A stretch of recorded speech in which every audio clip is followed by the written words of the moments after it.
All Things TechIE podcast is a product of the Extreme Media Network. For advertising and sponsorship opportunities, please visit www.extrememedia.ie. That's XTREME media.ie. All Things TechIE podcast, brought to you by two tech junkies, Justin Dawson and Simon Lang. For more, visit www.allthingstech.ie for All Things TechIE. Well, hello. Thank you for tuning in again. It's Justin Dawson. It's the All Things TechIE podcast, episode 11. And Simon Lang, unfortunately, is not with me today because he's off enjoying himself with his family down in County Clare again for the Easter break. But if you'd like to get in contact with me or Simon in the future, you can do so. You can tweet me at Justin or Dawson, or you can tweet Simon at SimonLangAV. You can visit our website, www.allthingstech.ie, or you can use the hashtag on Twitter, AllThingsTechIE. Now, this show is going to hit home for a lot of parents and adults who may be either minding children or have some children or thinking of setting up a family. We are talking about online behaviours with children, and we have some experts as well to talk to. I opened up the paper only recently and found this newspaper article which was alarming to me, listeners. They have a column for age 3 to 4 years of age, age 5 to 7 years of age, age 8 to 11 years of age, and age 12 to 15. So we're going to address this, right? Have a listen to this. How many... This is in England, by the way. So unfortunately, I don't have an Irish staff for this. And if anyone knows of some place that can provide me with Irish stats similar to this, but let's go with England, okay? 1% of 3 to 4 year olds have their own smartphone. What? Have their own smartphone? Who gives their child of 3 or 4 years of age a smartphone? Sounds ludicrous, right? 5% of them, 5% of 5 to 7 year olds have a smartphone. You're talking about junior and senior infants here, listeners. Okay, coming up to their 10th birthday, 8 to 11 year olds, 35% have a smartphone. And 12 to 15 years of age, as they reach into their teenage years, 83% had smartphones. Do they have their own tablets, listeners? Well, 19% of 3 to 4 year olds have a tablet. Now, I know a lot of listeners might be saying, Justin, that's okay, but they're only watching Peppa Pig. They're still online. 42% of 5 to 7 year olds have their own tablet. 47% of 8 to 11 year olds in the UK have a tablet. And 50% of 12 to 15 year olds have a tablet. The average hours of watching TV a week, well, 14 hours for 3 to 4 year olds, 13 and a half hours for 5 to 7 year olds, 13 hours for 8 to 11 year olds, and 13 and a half hours for 12 to 15 year olds of age. Online gaming is 36% of 3 to 4 year olds are doing online gaming. Or play games on a tablet each week. 63% of 5 to 7 year olds, 74% of 8 to 11 year olds, and a massive 76% of 12 to 15 year olds. And 99% of 12 to 15 year olds are online each week. 93% of 8 to 11 year olds are online each week. 82% of 5 to 7 year olds are online each week. And over half of them, 52%, go online each week, 3 to 4 years of age. That's an incredible statistic. And you may think, oh, they're just playing tablet games and they're just playing games or watching YouTube. But what really hit home, which I think got a lot of parents scared, was the MoMo challenge. What was the MoMo challenge? Have a listen to this. Mama, Momo's gonna kill you. Police in the U.S. and the U.K. are warning parents. It's all over social media. A terrifying video that targets your kids. The online challenge encouraging children to kill themselves. Suicide game encouraging children to harm themselves. The image of this Japanese statue of a woman with bulging eyes and scary features. Here's how this dangerous challenge goes. Users start communicating with MoMo on Facebook or WhatsApp, a free messaging service. They're given a series of tasks to finally meet the MoMo, and those tasks start off small but then escalate quickly to violent acts with photos for proof. The MoMo intimidates and threatens those who don't follow its instructions, and the final challenge can be anywhere from harming to killing yourself. Local schools, including American Academy in Parker, recently sent out emails to parents, warning them of the challenges they are most concerned about, MoMo being one of them. A terrified 5-year-old boy calls 911 after he saw MoMo, the creepy bug-eyed ghoul that's been freaking everyone out. 5-year-old Giovanni says he was watching cartoons on YouTube when MoMo popped up. Momo's gonna kill you. He immediately called the Albuquerque police. You going to find her? Yes, we're going to find out who did it. Okay, but that picture that you see, that's not real. Now, it seems like MoMo has disappeared into the mist because it was very fabricated, and it was a Japanese artistic figure that myself and Simon talked about before in previous episodes of All Things TechIE, and we'll put up some information on MoMo on our show notes, allthingstech.ie. But we wanted to talk to a professional to find out what challenges that young children are facing, how as a parent you can protect them. So we reached out to Cliona Curley from Cybersafe Ireland, and she told us what Cybersafe Ireland is all about and how you can go about protecting children online. We set up about 3.5 years ago now, and the founders had backgrounds in law enforcement and online child protection, and in the not-for-profit sector. But what we had in common was that we were parents of very young kids.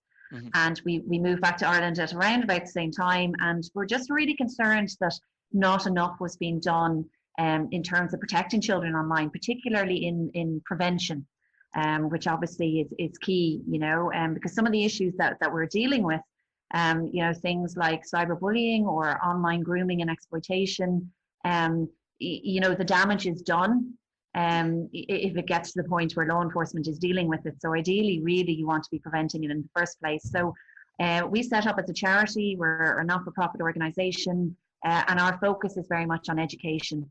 It's education for children so that they grow up using technology in a smart way, in a safe way, in a positive way, but also for parents, because obviously parents are a very key part of the process. Now, you've hit both areas there. So do you go out, I'm guessing you go out to schools. Do you do separate meetings for both parents and for children? We do, because the messaging is the same, but it would be, I suppose, that they have to be age-appropriate conversations. So we'd have quite a different conversation with the parents. What we would typically do is, so we have a schools program, which is a key focus for what we do, and we speak to kids age 8 to 13. So they'd normally be between 3rd and 6th class.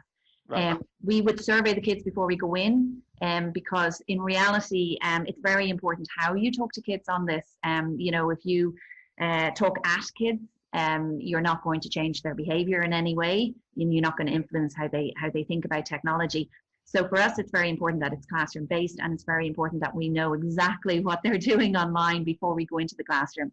So we do a survey, an anonymous survey with kids before we go in. We know exactly what apps they're using, what games they're playing, how many are using or playing over 18s games, what their regular usage is, and those kind of things. And we tailor the sessions accordingly. And then we'd speak to the kids. We'd have age-appropriate sessions for the different ages. So for the older kids, we tend to do a bit more group work. For the younger kids, in many situations, it can be a much lighter touch. We don't want to be introducing technology that they're not ready for. Of course. And then what we do is we use the information that we've got from the kids in terms of their usage, and we tailor the sessions for parents. So we would then meet the parents usually. We do a parents talk maybe in the evening or after drop-off, school drop-off, whatever really is likely to get the most parents there. And we'll talk to the parents about what their specific kids are doing online, from what we found out, and some of the risks associated with that. And what we try and do is make it a very practical session, leave them with, tools, parenting tools for what they can do, simple steps that they can take that can make a huge difference. So we try and make our sessions for both parents and kids very empowering. There's no point scaring people half to death. What you want to do is empower people to be making smart decisions, for their family or for themselves. Now, you mentioned there most of your team are parents themselves. It's a big taboo of how early should you introduce your child to technology? How early should you give your child a mobile phone? I'm sure you're asked this by parents on a daily basis. Yeah, we are. Yeah, and it's very understandable that this is a question that parents would have, because it's like everything with parenting, it all kind of takes you by surprise. From the minute you take the baby home from hospital, you realize that actually you're not as prepared for this as you thought you might be. And I'm sure you're well in it with a toddler at the moment. But this is just another part of parenting, and it's something that you have to figure out, and that's a very natural question for parents to have. There's a lot of mixed messages in the media which doesn't help as well, which go from all out restriction, don't let your kids on technology until they're 13 or 16 or 35 or whatever it is, to it's not a problem, it's all fine. And in reality, parents are really struggling with this issue. We have some very good guidance on our website, actually, that we developed, just a couple of months ago, actually, for Safer Internet Day, which is specifically aimed at parents of younger children who are kind of grappling with these decisions. And it's all sorts of things, like even with, your young child at home, I'm sure your child probably is typical of many kids out there, in that they will be able to scroll through photos before they're able to even say their first word.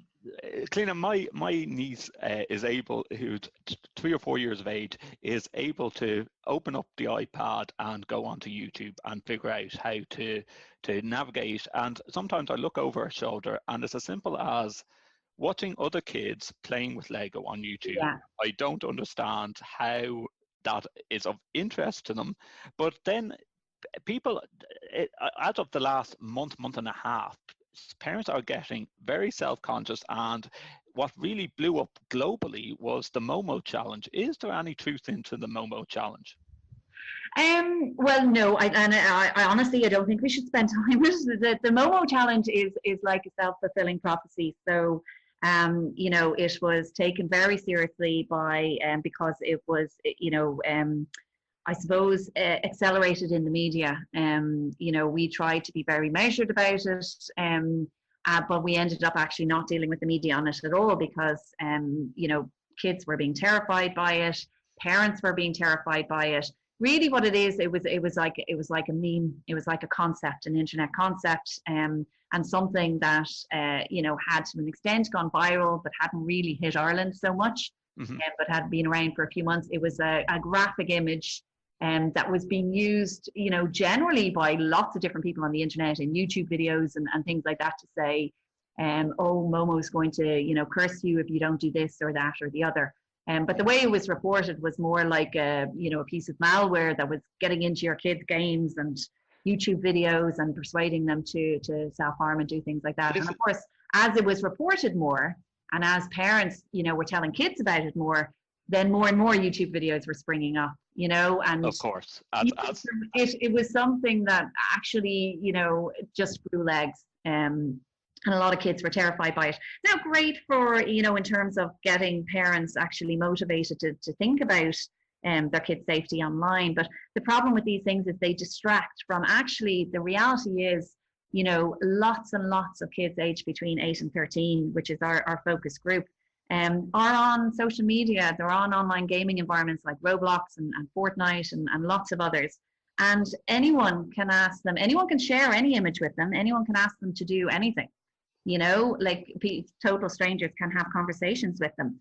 So, while parents were worrying about this one specific threat, they were, in many cases ignoring the fact that actually, there were very real risks out there for children. But this is something that people don't realize, and only until I did a bit more research and thought about it, Cliona, is that they might stop their child from getting a mobile phone, but then they can be going on their Xbox, their PlayStation, and they're playing Fortnite, or they're playing it on their PC, and they can't be talking to anyone because it's an online system. It's an online console. It's an online game. Yeah, I know, and I mean this is another thing I suppose that you do see in the media a lot, and sometimes in political circles as well. And I think a lot of the time it's very well intentioned, but there is a real focus on the smartphone and at what age kids should get a smartphone, and certainly it's a question that we would get asked by parents. So we would say it's very important to focus on smart devices as a whole. So, you know, if your child has a tablet or an iPod Touch or a gaming console, to a large extent, they can do anything that they could do on a smartphone. So they'll make their calls on Snapchat or, you know, or WhatsApp or Instagram or, you know, or one of the other apps. And the vast majority of those can be used on lots of different devices. Now, I say it depends on age range, but what is the most popular social media apps for that age range that you're talking about? Well, it would be, so last year when we reported in September on our figures for 2017, 2018, the top apps were, I think, Snapchat, which is always the top favorite, and then Instagram, and then I think it was either WhatsApp or Musical.ly, which is now called TikTok. So they would tend to be at the top, those four, and then obviously YouTube as well. And what 8 or 9 year olds know how to use Snapchat? There are lots of 8 and 9 year olds out there using Snapchat. Would you believe? Wow! Because like even as a technologist and someone that's interested in technology, I don't have the Snapchat app. I do know how it works, but are you able to, like they say that Snapchat, you take a photo, it disappears. Yeah. Is there ways around saving the photo? Oh, of course, sorry, yeah, absolutely. Okay. So yeah, that would be, I suppose, a key concern with Snapchat. You know, one of the big gimmicks with it, and one of the reasons kids love it is that, you know, you send a snap, a photo or a video to somebody else, and they have kind of usually up to 10 seconds to open it. There are different settings, but they'll open it and then it'll disappear after kind of you know, up to 10 seconds. And there's a little counter that you can see it about to disappear. And you know, that's very appealing to kids, but it can be much harder for parents to monitor in reality. And also, I suppose, you know, I'm not sure of research on this, but I would say there's probably a greater chance that a child will send something, you know, in a disappearing format like that they wouldn't necessarily send, you know, in any other format, because they think it's just a bit of fun, it's going to disappear. So, you know, we would see things like, you know, Snapchat. Now, all apps can be used for these purposes, but it might be that, you know, a child will send a bullying message, or, you know, a kind of nasty photo, or a photo with a nasty caption on it, or, you know, maybe an inappropriate photo. But what I would say is, you know, generally speaking, kids are using these apps because they're having lots of fun on these apps and because they want to be able to chat with their friends. And it's the same with gaming as well. You know, when we ask kids why they love gaming, because we ask them what they like and what they don't like, you know, about gaming, to try and get from them what the risks are and get them really thinking about it. And usually when we ask them what they like about gaming, it's the chat, you know, it's the fact that they can chat with their friends. And, you know, can you imagine, like, when we were kids, if we had that opportunity, Justin, you know, that when you leave school or at the weekend or whatever it is, you know, you can still be chatting to your friends, like, you know, even if they're in a different house. This is true. And that's what they love about it. And there's lots and lots of positive aspects to technology and to what kids are using. I'll give you one example there, Cliona. Yeah. Like, one of my neighbour's children, he's about 8 or 9 years of age, he was on the street and he turned around to his friend last week and said, I'll be online later on and playing on my Xbox. And I said to them, why don't you just go into the house together and use the console together? Oh, it's a one-player game, which I wasn't aware that Fortnite is a one-player game. And they were going to join on the same Fortnite channel and just play against each other, even though they live next door. Yeah. This is back in our days, we would have used a CB radio maybe, or a walkie-talkie to talk to each other. I know, but you know what? Like, it's all about really getting the good stuff out of technology and you know, managing the risks that are there. And there are very real risks. Generally, we would find that kids are having a very positive experience. But what is very worrying is that you have kids that are really young using, they're on social media long before they're ready for it, because they're getting access to harmful content, the potential for, cyberbullying, the potential for strangers being in contact with them. All those risks are there. So really what we would say, and, you asked me before, like, how do parents make these decisions? Like when you get a smartphone or when my child goes on social media, in reality, it needs to be an informed decision. And at the moment, a lot of parents aren't in a position, they're not getting the guidance and support that they need to make informed decisions.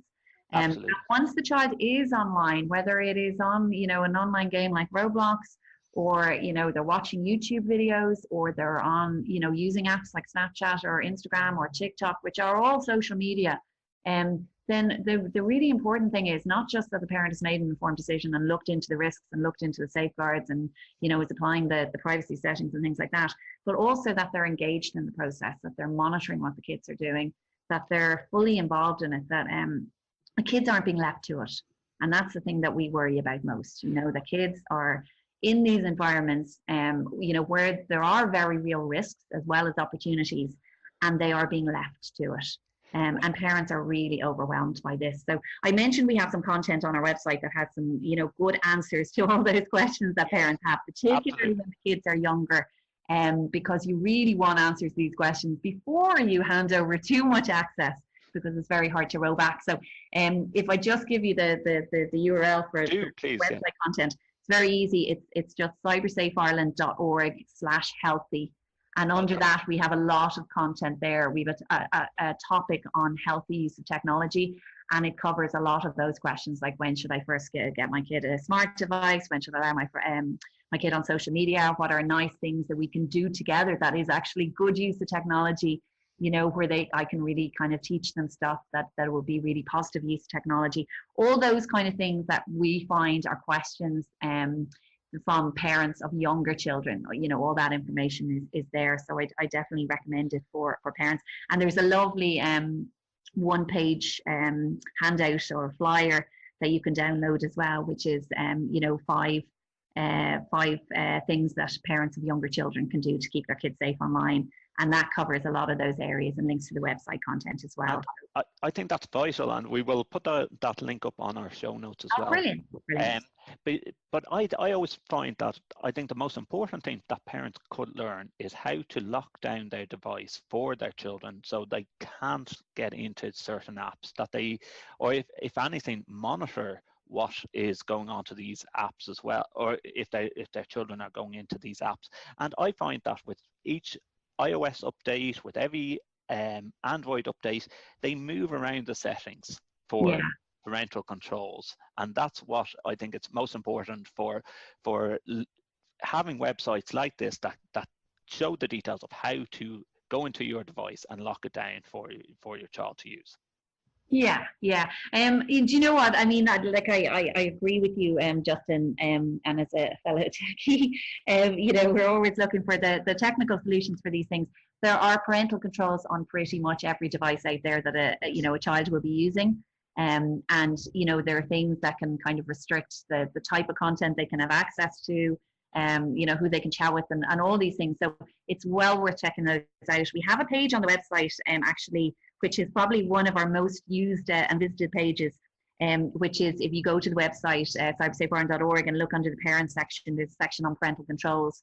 And all we've done is we've created a page with links into different instructions on how to apply parental controls. For instance, restrictions on an iPad or an iPod Touch, or PlayStation parental controls, or Xbox parental controls, or parental controls on your Virgin Media network. So we have links for all of those. It's very. I'm actually looking at the page right now. It's very detailed. It's excellent. Well, literally all it is, I mean, to be honest, there's very little work in it, because all we're doing is linking to the actual instructions themselves. But it is a kind of good one-stop shop for parents, where they can go and, especially if your child already has a device, it could be harder to apply them afterwards, but very important that you do. But especially if you're thinking of getting a child a device, the communions are coming up. Oh God, yes. So we're in that season. A lot of children will be richer than you or I, and will have money to spend. And a lot of them, it's when they get their first tablet, we find. So really important that part of the deal is before you hand over the tablet, that they, or whatever the device is, that you look at the parental controls on it.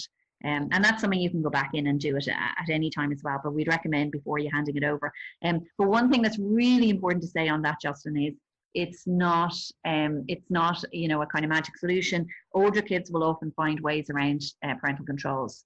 So they're well worth putting in place, and particularly for younger kids.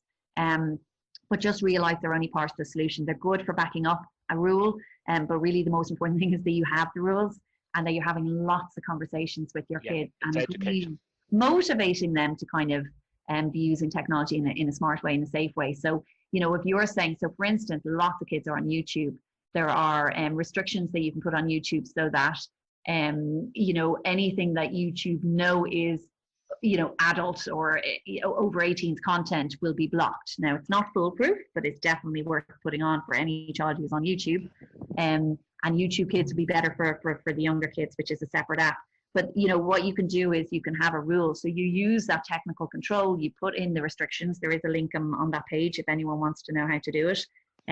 Do that, but also make it part of the deal. You know, I'm going to let you watch YouTube, but the deal is I'm keeping an eye on what you're watching. And also I'm going to put the restrictions on it. If you take them off, then you're not going to be allowed to watch YouTube. You know, so my friends mentioned that you can lock down YouTube Kids for a set amount of time that they can watch the yeah. Great. Yeah, it's great for the toddler tantrums now. Yeah. You just you do the timer, and then it's YouTube is the bad guy, not you. Yeah, you can use the YouTube Kids app. You can set a timer on it for, you know, so that they get half an hour. And I think the use of timers is a good idea, because really, whether the kids are gaming or they're on YouTube or whatever it is that they're doing online, a lot of these environments are actually quite addictive. You know, that's the way they're designed. You know, they want to keep your attention. Whether they're collecting your data in the background, or they're pushing advertising at you, or whatever way they're making their revenue, they want to keep you on for as long as possible, you know. So it's important that kids know that, and it's important that they learn to self-regulate. So using timers and things like that, and agreeing up front, and you might need to do it every time they go on a game or every time they go online. You know, absolutely. Boundary on it. You can have this for half an hour, but I need to know that you're going to come off it, or you're not going to get to go on it next time. So it's trying to get them to manage and regulate that themselves. And that takes time, but it is very important, because at some point, all of our kids, you know, aren't under our control anymore. So if you just restrict, control, and don't empower them to actually regulate themselves, you're not doing them any favors. You know, it's true. It's a fine balance. Cliona, I appreciate the time you've given us. The website cybersafeireland.org, and all the details and all the documents, we're going to put them up on our show notes as well. It's great to have Cliona Curley from Cybersafe Ireland talking to us on All Things TechIE podcast. And if you like to visit the Cybersafe Ireland website, you can visit it at www.cybersafeireland.org.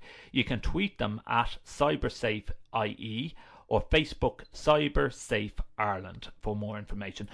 Some of the websites that she mentioned we're going to have up on our show notes, which are available at allthingstech.ie.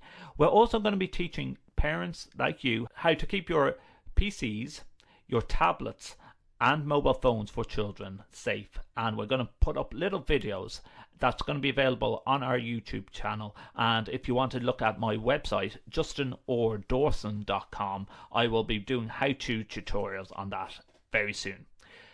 Thank you for tuning in. This has been episode 11 of All Things TechIE. If you want to become a guest contributor to the show, please send me an email by visiting our website, www.allthingstech.ie. You can tweet me at JustinOrDawson, or you can tweet Simon Lang at SimonLangAV, or you can use the hashtag All Things TechIE. From me, Justin Dawson, and Simon, who couldn't be with us today, thank you for tuning in. Please hit the subscribe button wherever you're listening in, and thank you for tuning in.